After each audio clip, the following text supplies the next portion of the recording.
Thanks everyone for coming, and in particular I want to actually this came about in a very interesting way. This started about, I think, 4 months ago when I had just come back from Vipassana, and prior to going I had known that Divya and her husband Ajay are sort of long-term practitioners of Vipassana, so I had taken some tips from them on how to deal with the session. And right after that, Pankaj Thakkar was not here. He said, "Oh, you have to talk about this." Saurabh, my buddy in the back, Tiwari, he had said, "Look, you need to talk about this. A very interesting experience." So I said, "I don't know anything. I'm a novice. I've just done it once. How can I talk about it?" And I roped in Divya and Ajay to also talk about it. But more interestingly, soon after that, in the spirit of giving, which Divya has abundance of, she offered this class for about 4 months now on the art and science of meditation. And I think there's about 15 or 20 students, I think many of whom are here, who took it, and it became a movement. And I thought actually that the last Saturday was the grand finale of that class. So I didn't attend the class, but I said I wanted to go for the grand finale. And I went, and it was in the cards room, and I said, "Wait, today is the grand finale, right? And they're doing their chatting and meditation and whatever." They said, no, that's next Saturday. And of course, then Saurabh, Preeti, a whole bunch of volunteers, right? We said Sriram, as very late as last night, I don't see him here, volunteered to put, there he is, to put this whole thing together, to do this. And I'm really grateful to you, Divya, and to all the volunteers. I have had very little part to play in this, but they just put me up to say a kind of few words. And the biggest thing I would ask is, treat it with an open mind, number one. Number two, for those of you that have benefited from her meditation class or whatever practice you're doing, find a way to pay it forward, right? At least one person, hopefully 3 people. And that's what she is doing, and that's what a lot of the other volunteers are doing. So with that, and without further ado, over to you, Divya. Thank you. Thanks, Amit. This is a very endearing community of, if there was school and office inside Espana, I don't think I'll be stepping out, with the kind of vibrance that happens here. So it's pretty cool and an honor to be here. To someone's question around, is this about sannyas? And one story I'd like to share, Formula One racing. That's something that I've been following. And this started many years back of, how can those people, who are driving at 300 kilometers an hour, keep their concentration on that road? I mean, you can imagine that, amongst everything that we do, that piece of concentration of, if you let your attention slip for a nanosecond, it is a question of whether you're around for the next race or not. And, a lot of things that they shared around being in the zone and being productive, that's how the quest started of what is the secret behind people who are in the extreme action sports, who want to do things, and how do they keep it? How do they keep going? The story of Sachin Tendulkar. This is when he retired. This is back in 2014.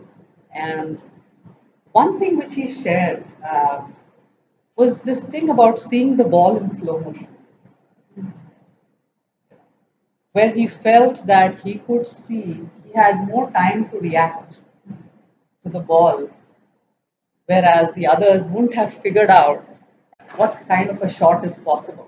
Right. And for those of you who are into sports, there might be days where you can see the shuttle and you have more time to be right at the place to respond to the shuttle, whereas the other person may not be there.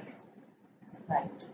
And so, he and many commentators were talking about that, there is some way he has cultivated a sort of a reaction time, that he can actually see things that others can't.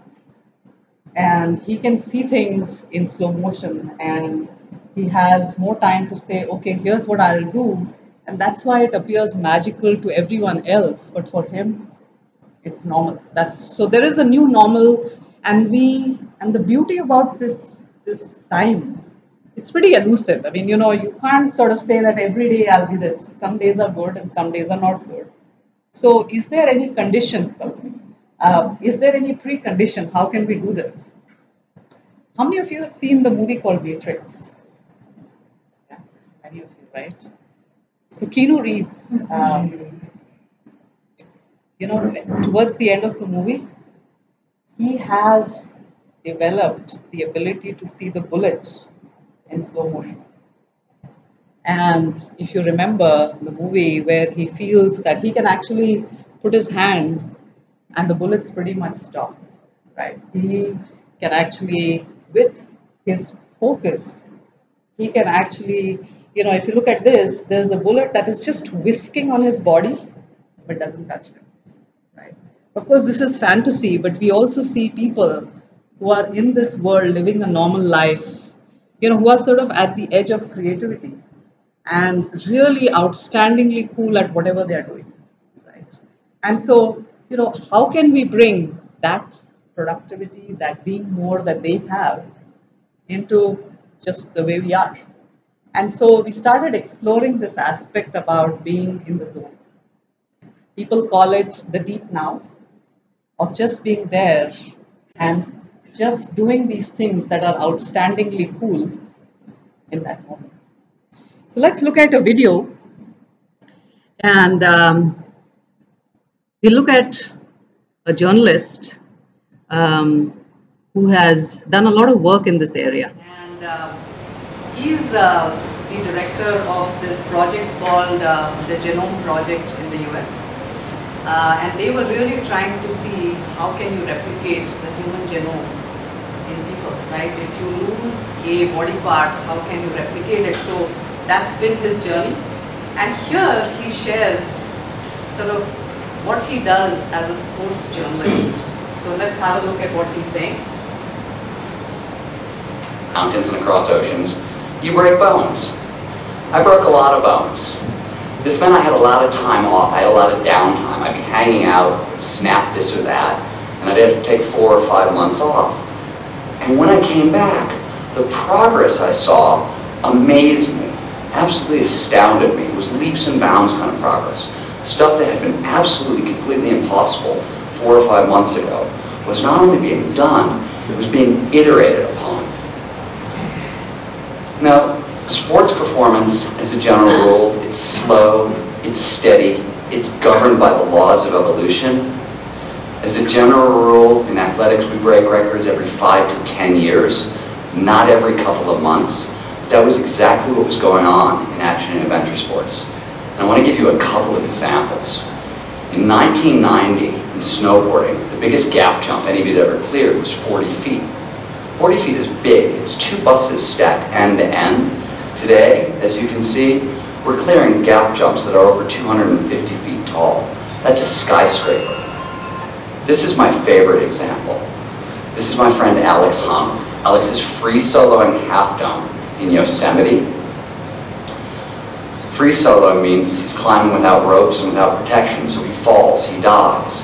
Now most people, when they climb half dome, it's an enormous climb. It usually takes a day and a half, 2 days. They bring portaledges so they can sleep on the side of the wall. Alex didn't need a portaledge because in 2002 or 2012, he free soloed half dome in 1 hour and 22 minutes. That's the rough equivalent of running a 4-minute mile in about 38 seconds. And Alex is only one example. Between 1990 and today, action and adventure sport athletes have achieved more impossible feats than pretty much any group in history. And this raises a pretty basic question. What the heck is going on? And the answer is a state of consciousness known as flow, that these athletes have learned to harness probably better than almost any group in history. You may know flow by other names. You may talk about it as runner's high, being unconscious, being in the zone. Flow is a technical term and is defined as an optimal state of consciousness, when we feel our best and we perform our best. More specifically, it refers to those moments of rapt attention and total absorption, where you get so focused on the task at hand that everything else disappears. Action and awareness start to merge. Your sense of self vanishes. Time passes strangely. Sometimes it'll slow down, you'll get a freeze frame effect. more frequently it speeds up 5 hours pass by. What he talks about is this thing about being in the deep now. And the question is, it's so elusive that we can't be in the deep now unless, we have some things around it, right? So what we try to uncover is what are the conditions that allow us to access this deep now, right? There are many things that we can do which are under our control, and let's see what the experts have to say. Military snipers that are trained in the state of flow learn 230 times faster than someone who's not. So take the example of Afghanistan. Imagine there's an internet cafe of 100 people and you have a military sniper who's just observing things that are going on. It's 8 p.m., it's a party time, everyone's having fun, and suddenly he figures out that something is not okay, and he asks all the 100 to evacuate, and surely the bomb blows up the internet cafe. So there is something about the sixth sense that everyone is trying to harness, right, to actually access it more and more, so that we can all be in the state where you can actually preempt some of these things that are going on, right? And what is it about that state, right? Charles Lim is he's a neuroscientist at Johns Hopkins in the US, right? And he used this fMRI technique where you figure out what's going on in the brain. And interestingly, improv, just like our Hindustani or Carnatic classical, you actually go on the stage, you don't know what you'll be performing, and you have an audience of 2,000 people, and you perform. It's as simple as that. And he spoke to a lot of the improv jazz musicians. He would imagine they were put electrodes on their head when they were performing, and he found that when they were in flow, this brain circuit of self-doubt is so dimmed that you actually don't have any voice saying this is not going to work, or what will they say, or will I perform well. You simply jump into it and you come out outstanding. In an interview, Jasraj talks about, there's no escaping from the fact that there are two things that led him to do this performance. One is 12 hours of riyaz. He says there is no, you can think I'm magical. It's not based out of thin air. I have practiced 12 hours a day.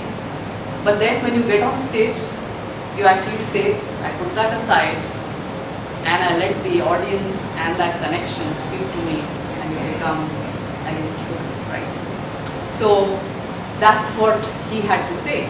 Now, let's continue with the game of the games area that we are in. Now, this is a guy by the name of Bill Russell, okay? Basketball, NBA champion, helped win 13 championships. And he said when he used to play all components, his stage, and they again studied his brain, was a meditative stage. What happens to people in normal meditation happens to all of us when we are in the zone. So in a way, zone and meditation are very similar. And he would say that the boundary of the opponent and him would disappear.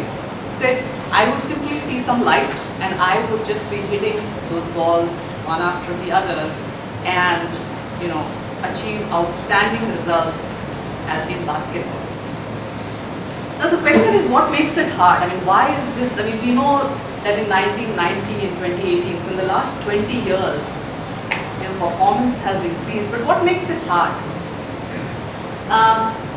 5%, in a study by McKinsey, he says, they talk about executives reported to being 5 times more productive when they were in a state of flow. Which means that if we could increase the time we spend in flow by 15 to 20%, performance would double. And the 5% is, that's the average time we spend in a day in flow. So that is our current state. When we look at the average, you see what is possible with flow, but that's really where we are. So what makes it hard? Right? Why is this state so sort of fleeting? Right? You are some days in that state, but some days you're like, man, that was a bad day, or that was a good day. So we started unpacking what are the preconditions, or how can you create conditions for flow. This is really one of the things that gets in our way. 77% people responded yes. When nothing is occupying my attention, first thing I reach out to do is my phone. And why a goldfish? Our attention span is lower than a goldfish.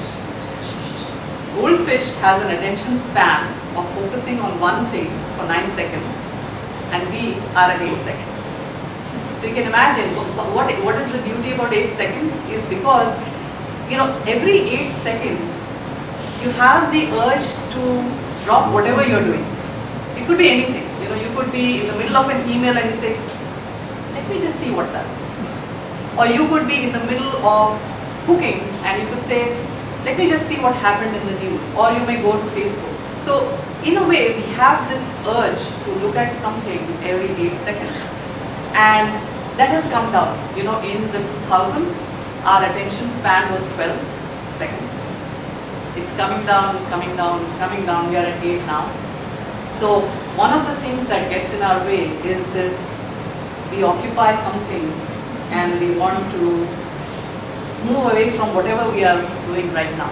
Right? Now why is this hard? Because, when we are doing one task, that's really our brain. When we are doing 2 tasks, that's really what happens to our brain. And when we are doing the 3rd task, it replaces one of the 2 tasks. So there's a limit to which we can do sort of things in parallel, right? For those of you who've been to Seattle or LA or navigating a tough place, imagine you're in a place where you don't know the map or you don't know the geography. Everyone been to such a place where you don't know what's going on. Now in that time, if someone says, hey, can we take a break or can we just look at Burger King, and you just want to shut that out because that's your brain in overdrive, and anything that you want to put in at that time, you want to stop, right? So we can only process a certain number of things, especially something that is taking our brain and pushing us. But we do, one of the conditions of flow and being in the deep now is when they are doing the snowboard, or when they are working, or when they are doing the F1 racing. That's all that they're doing. That's it. They're just doing one thing. So, we could say that we can do more things, but one of the preconditions of flow is rapt attention. And it could be rapt attention into buying grocery. It could be rapt attention while driving a car. It could be rapt attention when you're playing. It could be just simply rapt attention, right? What happens physically? This is what they say is the context switching cost. Let's say you're working on 2 things at a time. One thing, you're giving 100% to it. When you're doing 2 projects, the waste that is getting created is a little bit. When you're doing, when your number of projects has increased, the waste increases. When your number of projects is 5, there is more waste than work. So this thing about having multiple windows open in our minds, of saying a little bit of this, a little bit of that, and a little bit of that, causes us to have waste, right? So what can we do about it? One of the tools that is available is meditation. Let's switch gears. So this is really around the managing time. How can you increase more time through meditation? This is some of the things we can do. How can we increase more energy? Let's look at one data piece. If someone says something to us that typically remains in the bloodstream for 30 to 60 to any number of minutes, even after the stimulus has gone away, unless we consciously get out of that stage, we are carrying that. Right? we are carrying that, right? And we are carrying it to the extent that our heart rates remains elevated. In fact, they did a study, very interestingly, on people. If you thought of welcome, if you thought about an act, let's say we are thinking, typically, if you're thinking, you may be thinking of something that happened that made you angry, or you could say something that made you happy. That effect remains with us for 5 hours. There's a lot of study by the HeartMath Institute, which says that if you remember an angry incident, it dips our immune system for 5 hours after that incident has gone away, but we are still thinking about it, right? So we consciously need that, hey, I'm thinking about this, I need to transition into this. This is really what I'm doing now. How can we cultivate these things about, I have finished bagging, now I need to work, now I need to shop, now I want to listen to music, but really having a transition thing. Because otherwise, there's some capacity of the brain that's thinking about what you were thinking about, and some capacity of the brain that is anticipating what might be coming, and a very little capacity of the brain which is in the deep now. But imagine if an F1 racer thought about how was my last race, or I don't know what will happen in the next race, they probably won't exist in the next race, right? They will just be gone, right? So that's the invitation. How can we just focus on that one thing? And that's really how we can maximize our energy. So we are looking at maximizing time from a productivity standpoint, maximizing our energy, and the last piece, maximizing our bounds. In a study of 6-year-olds, right? And this is a Chicago district, it's a tough district. People come from all kinds of backgrounds, children, right? And Carol Dweck did a study, and there were some students who got the grade F. They had failed the 6-year-old exam, final exam they had failed. And some students got the grade not yet. And the power of not yet, when they asked the students to take a retest, the ones that had gotten the grade not yet actually passed.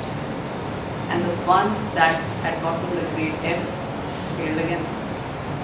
So how can, when we have setbacks, when we are faced with a challenge, give ourselves the grade of, I haven't learned this yet, versus I failed, or I can't do it, or I don't have it in me. And that helps consciously to manage our bounds, because of course things won't be linear. We will have challenges. Maybe we are working on 2-3 projects at a time, but how can we maintain that balance inside is through this aspect of not yet. And although our study focused on the 6-year-olds, they are finding that in the corporate world, in the home world, in any world, the more we judge ourselves and the more we give ourselves this F grade, the lesser chance we have of bouncing back, and the more chance of that remaining with us. We carry it, right? Even we don't come out of it. But if we give ourselves that grade not yet, and there is scope for learning. In fact, there's been a study about IQ, this aspect about what brain makes us intelligent. And now they are finding, with Carol Dweck's research, she's a Stanford professor, that the fact that you are able to, this learning aspect, right? How do you measure yourself on, I can learn versus I have a fixed amount of intelligence and that's it, versus learning. How many of you have heard of Tagore? All of us, right? He learned painting. Guess at which age? 75. He learned painting at that age. So there is a lot of research which says, this aspect about neuroplasticity. We can learn provided we put in the effort at that. So it's not as though we suddenly cells atrophy and we die. There's been a lot of research on the plasticity of it. Another study by Carol Dweck, right? Study of 10-year-olds. They're adorable. And what she did was she gave them a problem, a math problem. little bit harder than what they could do, right? So it's, you have your standard math problems, and then it's a little bit like, a twist where you don't get the answer. And so there were a set of children who said, wow, I love challenges. Wow, I don't have the answer, but let me see what I can do, right? One group. The other group saying, I don't know what I'll do. What will everyone say if I don't get it?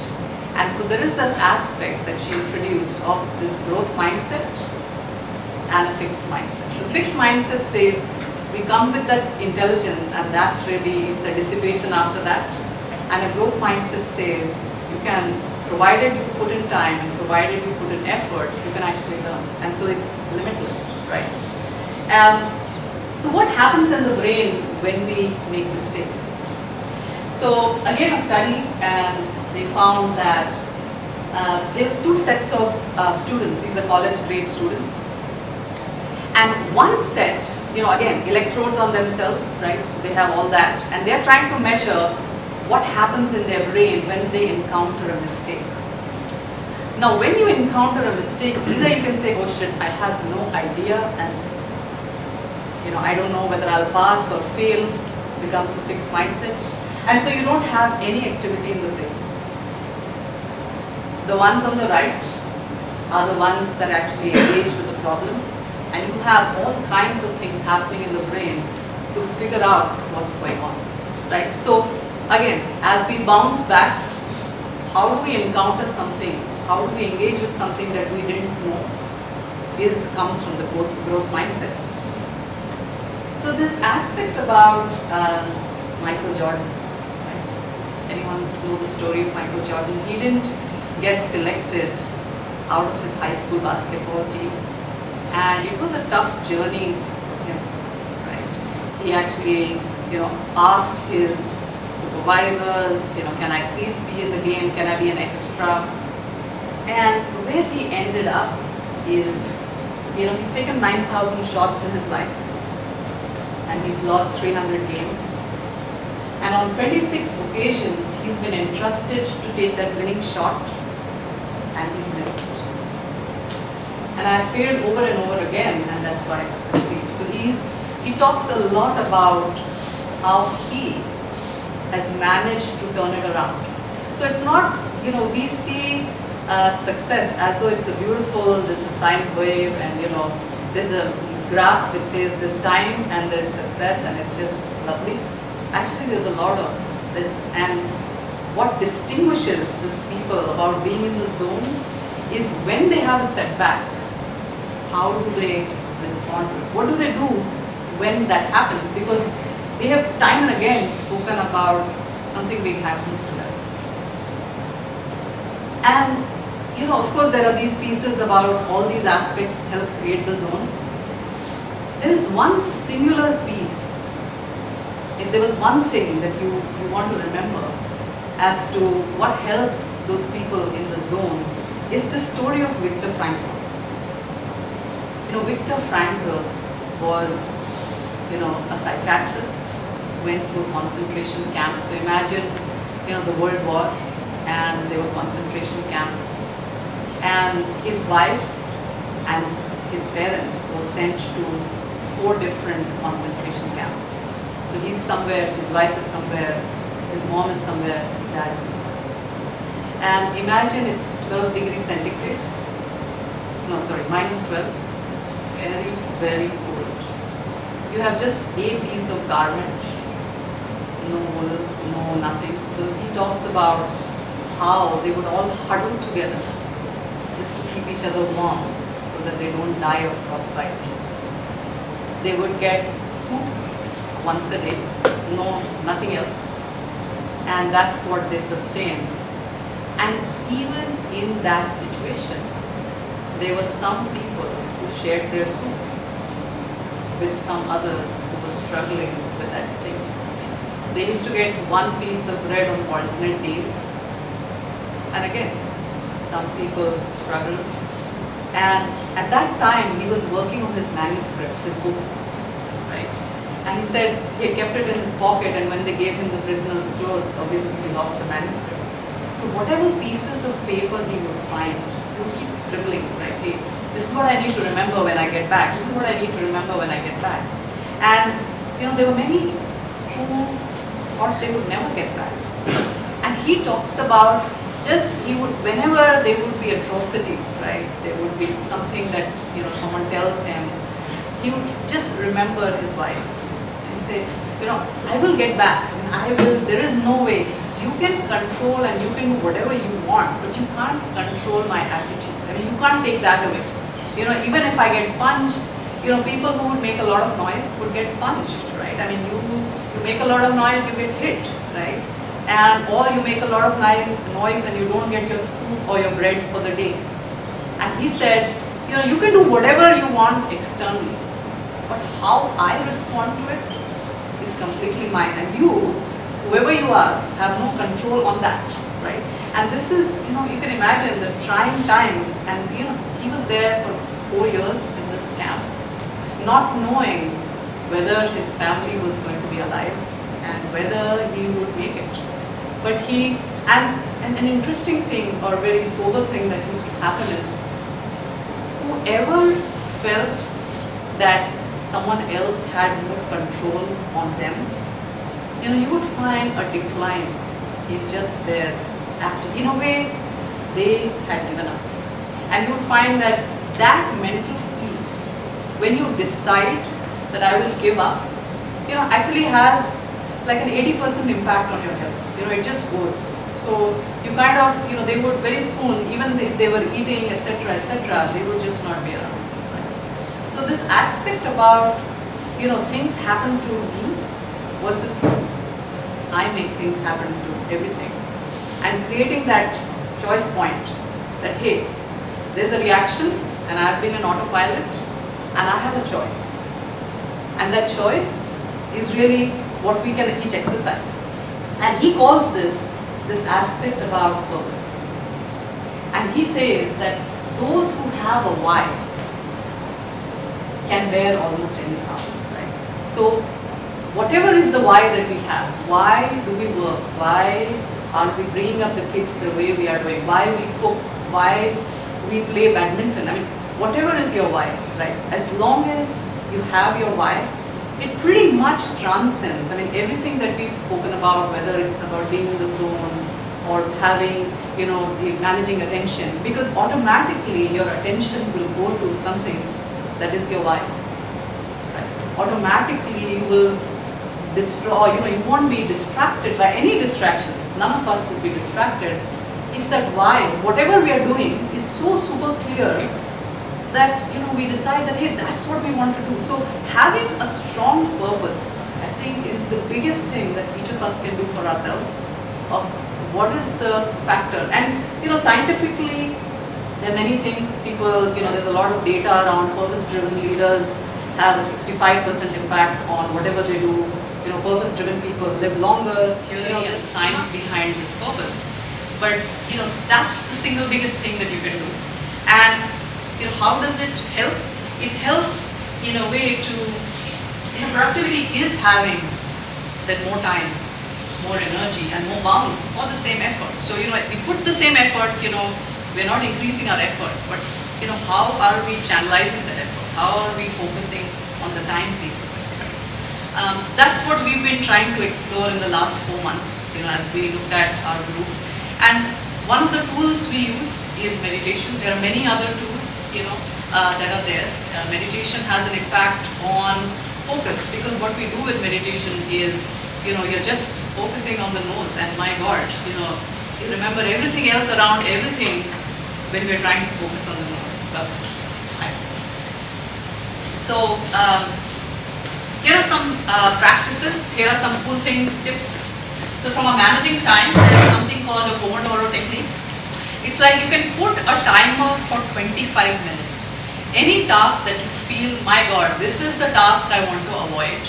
This is the task I definitely don't want to do, but this is the task I absolutely need to do. Put a timer of 25 minutes. It helps you transcend all the attention span issues. Say that I will not move from whatever I'm doing for 25 minutes. You see that you can be more productive because you can sustain your attention for 25. A lot of times we give ourselves goals of 2 hours and start with 25. It has a proven impact of, if you stick for 25, you will stick longer. And there's a 5 seconds rule, which says that, because our attention span is so low, let's say you're trying to, say, clean up the cupboard, right? Or you're trying to do something which is boring, whatever is your boring aspect. In the first 5 seconds, your brain will try to convince you to not do it. Like, maybe I just need to, maybe my kids need me, maybe I need to do this. So hang in there for the first 5 seconds. Don't leave that place and just stay put for 5 seconds and do that activity for 25 minutes. You can actually really improve one's own productivity, right? From an energy standpoint, there's a lot of research, but I thought we could share this. Staying awake for more than 19 hours has the equal, is the same as having 0.05% of alcohol in the bloodstream. And a lot of times we, compliment ourselves that I did a full nighter. Like, my God, I was awake, and how can we manage that energy is something that we really need. And sleep is underrated. It's something that we need to pay attention on. Something we can do to manage energy. Something very interesting around this, threat and reward. So, because the way we are wired, every 5 seconds, our brain is looking and scanning the environment for threats. As we enter the room, we look at who do I sit next to? Do I know anyone in the room? Who can I talk with? Why did they not say hi to me? Oh, they looked away, right? These are our brain's equivalent of managing threats, which means that, although we are not in the jungles, and at that time, spotting a tiger was important, right? It was threatening. But, an email from the manager, does he think I'm doing enough? Does she think I'm doing enough? Or are they saying that I'm not doing enough, right? So we sort of really, really drill down to what is the threat, and let me minimize my threat. So the real estate is really 5x, right? 5 times more energy is spent to anticipating threat versus anticipating reward. So we have to really work hard to remember the wonderful vacation we had, to remember the wonderful time we've had with the family, or to really remember all the beautiful, accolades you've gotten at work, because they very quickly disappear. In fact, they did a study on people which said that if you, for the same amount of loss, right, you would incur a loss, but if you incurred the loss that you personally, you took a decision and you incurred it, you feel less bad.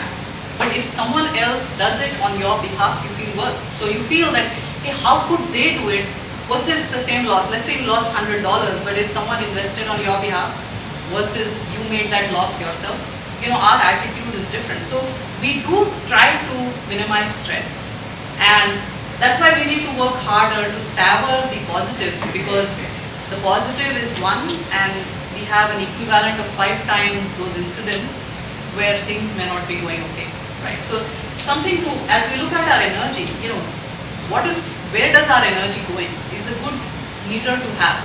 Is it going in anticipating everything that is going wrong, or is it going in really cherishing what's going right? Halt. These are the typical energy consumers. When we are hungry, angry, lonely, tired, we need to address our fundamental needs, right? So if we are tired, we typically lose our cool, right? If you are hungry, you lose the cool. So just an easy way to remember that how you manage your energy, comes from these triggers. So how can we manage more triggers in order to stay put and, not let that get in our way? The last piece on bounds. So we talked about purpose. Some data points, it reduces the rate of coronary heart disease by 23%. Just having a purpose.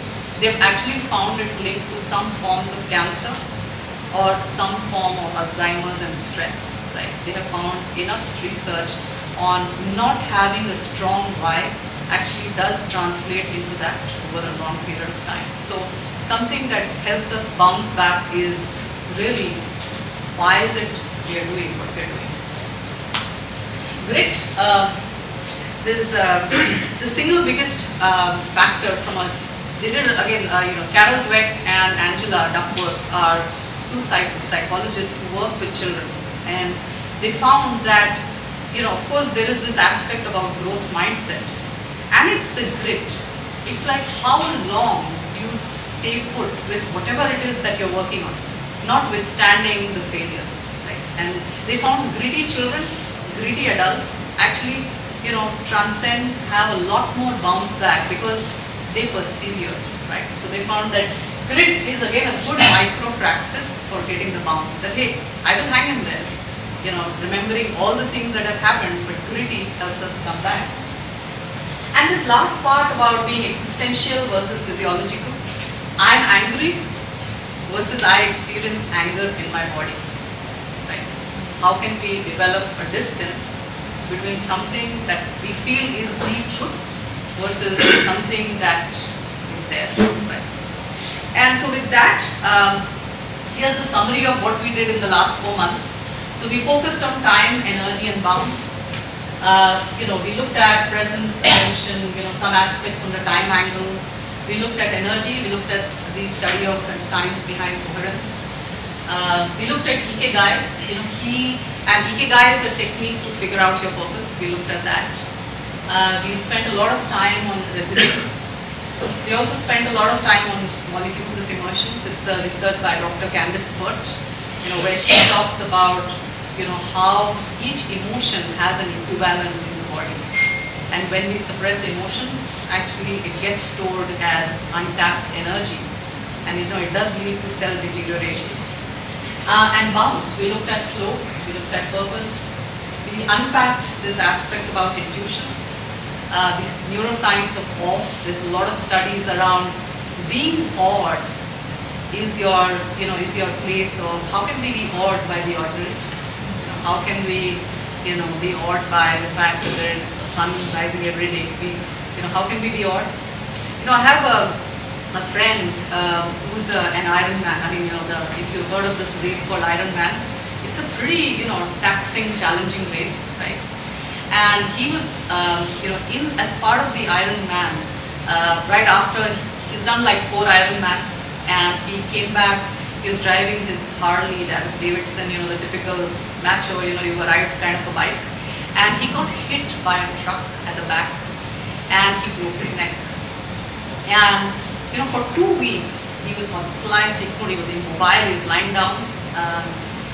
And, he shares a story of, so I said, so how's it been? He said, firstly, the fact that I could get up and brush my teeth myself and not have that same yucky feeling for 2 weeks is a big deal. So, how do we, have this aspect about, whether it's intuition or gratitude of, whatever we are doing, there's a method in the madness, and, so he talks about that piece of, he was awed by brushing. It's like when you can't do something for so long and you have that smell, he says, the fact that I could get up and eat and not be with those pipes was a big deal, right? So how do we access all the things that we have? And in the monks' tradition, they have a glass, and they every night put the glass upside down. That if we wake up, the glass will be up again. So how can we sort of be? It's a bit morbid. But they do look at things that are non-permanent. So we looked at that, and then we actually experimented with mindset. And ultimately, here's where we want to be. Yes, my pen. Who took it this time? How dare they? Oh, here it is. So how can we cultivate a gap between whatever is happening so that we have more reaction time, and in that time, we can really get outstanding performance. So that's our short summary of the last 4 months. We're really thinking about as a group of what we want to do. We may be exploring something around effortless action. How do we do things without effort? And that's what's the neuroscience behind it, what's the data telling us, what are some micro practices such that we can really get to that place where and be our own matrix, be our own Keanu Reeves and do those outstanding things that he does. Thank you.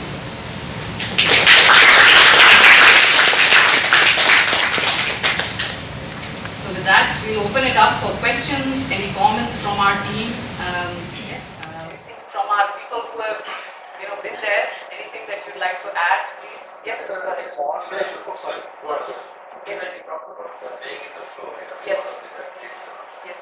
So people based on the data or how much time that people have spent meditating or before they start getting into that flow. See, if you look at honestly, if you look at extreme cases, they are doing something between 5,000 hours and above of meditation. They have reached there. 5,000 to 10,000 hours is the range of what it takes to achieve mastery. But what it means is, even if we do an hour every day, but if we, just close your eyes and focus on breathing, or close your eyes and do a mantra, what it does, it just helps you keep coming back to whatever that small point on the nose. And it's the most difficult thing to do, right? Because you'll have thoughts, but it's like developing a pathway in the brain that, we are going there, but we come back. But we are going there, and slowly the time that it takes to come back becomes shorter and shorter.